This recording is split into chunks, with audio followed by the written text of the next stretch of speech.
Okay, so the weekend is here. Well, rest is near. It's a Friday. Plus Sports and Plus TV Africa. Welcome on the show. My name is Wale Scott. Now, these are definitely not the best of times for Sparta Rotterdam Nigerian goalkeeper Maduka Okoye. The rising shot stopper had an amazing career progress in 2020 when he joined Dutch Eredivisie side Sparta from the second team of Bundesliga side Fortuna Düsseldorf. On arrival in Rotterdam, Okoye quickly got to business, displacing Dutchman Tim Koremans and Benjamin van Leer to the club's #1 jersey and churning out fine performances week in, week out. He won Sparta's Player of the Season award last season for a string of stellar performances, helping his side claim an 8th place finish in the league. The 6'6" keeper's consistent displays for both club and country saw him linked with some of Europe's biggest clubs. English Premier League clubs Crystal Palace, Southampton and Watford were also interested in the young shot stopper. Now, I've got Ladi Egbedire on the show with me. Now, Ladi is a goalkeeper. Maybe not professionally at that level, but he's a goalkeeper. And Ladi, let's first of all assess Maduka Okoye, who is not getting the best of times right now because they are saying he didn't do well at the Nations Cup and they might not retain him anymore right now. Wale, thank you for having me on the show. I would like to start by saying that when a team plays very well and everybody takes all the glory, but if something goes wrong, people like to look for one scapegoat. And I think Nigerians right now are using Maduka Okoye as a scapegoat. I totally disagree with that notion. Why? Because football is a team game. Now, if the team lose a game, everybody must, take the blame, not just the goalkeeper. Where were the defenders when that Tunisian player had the time to control the ball, had enough time to decide what he's going to do with the ball, and place the ball in a very good place to score the goal? Where was it? Where were the defenders? They were supposed to cover the goalkeeper. The goalkeeper cannot catch all the ball that comes his way. Fine, you want him to catch like 80% or close to more than 80% of the ball that comes to the goalpost. But then he can't do it all alone. His defense to also be with him as well. So when you are a goalkeeper with a team that you don't really have credible defenders who are not really to give everything, then you might be exposed like he was exposed against Tunisia. Although you might say his performance is not really not convincing enough. But if you look at the makeup of the Super Eagles goalkeeper, even before Genetroa left, he started using this young goal stopper. And Aloy Agu, who happens to be goalkeeper trainer, I don't know if you have any say on who is in goal for Super Eagles at any particular game or not. But for him to have decided that, look, Okoye is the one to start, he sees all these goalkeepers. Don't forget, he trains with all of them. He knows their capability. He knows what they can do. And so for him to have decided, okay, look, this young man is the one to start, or probably he's not the one that decided that, probably it was us in the Eguavon that decided that Okoye is the one to start. There's something they have seen in him. And you see, you need to encourage your goalkeeper. Even if he makes mistake, give him a pat on the back. It goes a long way to boost his morale. But if you feel that he makes any mistake he makes, and you guys are on his case already, it's going to affect his morale. It's going to affect his confidence. And I think that's what's happening to Okoye right now. But he's still a young goalkeeper. Give him time. He will get better. You mentioned something now, and Nigerians are complaining consistently about that. Now they are saying that Aloy Agu, what exactly is he doing? We have never had goalkeeping problems in the past. We had Joseph Dosu, Peter Rufai, Vincent Nyama, but we have not seen a goalkeeper in that caliber, technically, in the last few years. Well, it has to do with what we have at the grassroots level. What is the quality of the goalkeepers we have in the league? The coaches are supposed to go around, look for goalkeepers, good goalkeepers that can take over from Vincent Nyama. Since Vincent left, being Nigerian #1 shortstopper, we've not got another quality goalkeeper like Vincent. Are the coaches saying that there is no goalkeeper that is good enough in the Nigerian league that can compete with these guys that are coming from Europe? They need to do their homework well. For me, I feel Nigerian coaches are lazy. They're just looking for ready-made materials.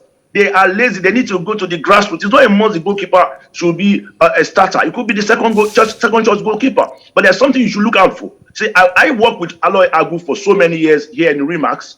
some years ago, and I tell you something, even though he was playing twilight football then, but he had so much impact on my performance in goal. And I tell you, for me, he's a good goalkeeper trainer.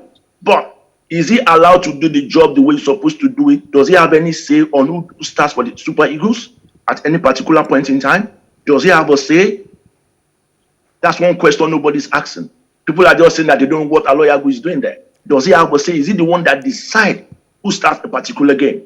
But nobody's yet to give Aliassime was there during Gennaro Raw. Okay, let's assume that he didn't have a say when Gennaro Raw was there. But now he's there with Eguavoin, who was a colleague and a teammate. Shouldn't he have a say now? But we all know that Nigerian football, just like the rest of Nigerian sports, is filled with politics.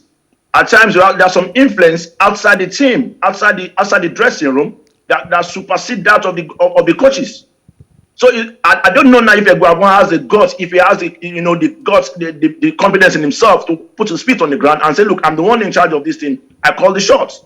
But if he doesn't have the guts to do that, then all those guys in the NFF offices will still come and call the shots like they always do. They need to give him a free hand to decide who starts in goal and who plays a particular role for the Super Eagles. Well, like rightly said, Aliassime is in the midst of his teammate, his former teammate. Let's see, probably we'll get a different makeup going forward. But for me, I still feel that young man, Okoye, is not bad. He's quite tall for a goalkeeper. And if you look around now, most goalkeepers are quite tall, 6 foot plus. So for me, that's an advantage for him. They just need to instill some bit of confidence in this young man. He's still young. He's still going to get better and better. Now, before I let you go, Ladi, what way forward for the goal? For example, I have seen Daniel Akpeyi play for his club, keep for his club in the South African League, and he has done exceptionally well. But, sorry, pardon my word, slave mentality. We always prefer to bring the guys from abroad to come do this thing for us. Daniel Akpeyi, well, he plays abroad to a large extent, South Africa. Why can't we depend on keepers like that? Why Maduka Okoye? When Akpeyi, I've watched him keep for some games in South Africa, he's doing very well, if you ask me. You see, at times, a game might swallow a player up, if you know what I mean. There are some players that no matter the kind of game you play them in, they always have that confidence to go out there and do the best.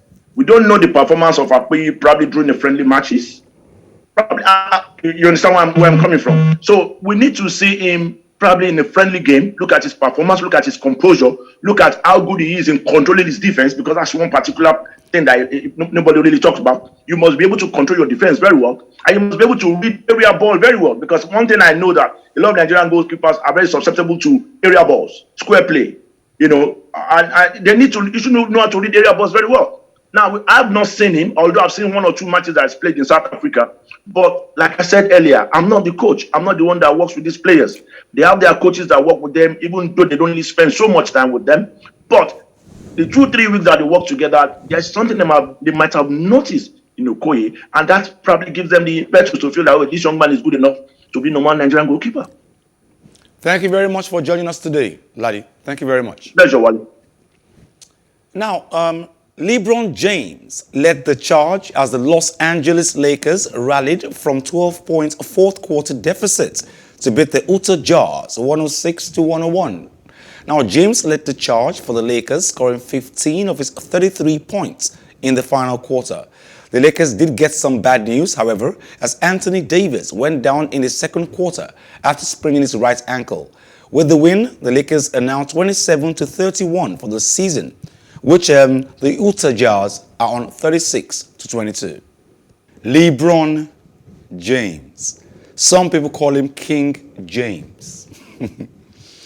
Now, Stefanos Tsitsipas and Felix Auger-Aliassime both made it through to the quarterfinals of the Open 13 Province on ATP 2015 tournament in Marseille, leading Hugo Gaston and Jo-Wilfried Tsonga, in straight sets. Auger-Aliassime, winner of his maiden ATP title last week in Rotterdam, where he beat Tsitsipas in the final, saw off his idol, Tsonga, 7-6, 7-3, 6-2, to make it 6 straight wins on the tour. Tsitsipas, top seed in Marseille, beat Frenchman Hugo Gaston in 2 sets, 6-3, 7-6, 7-4. He's in through in just over an hour and a half and will face Roman Safulin in the quarterfinals.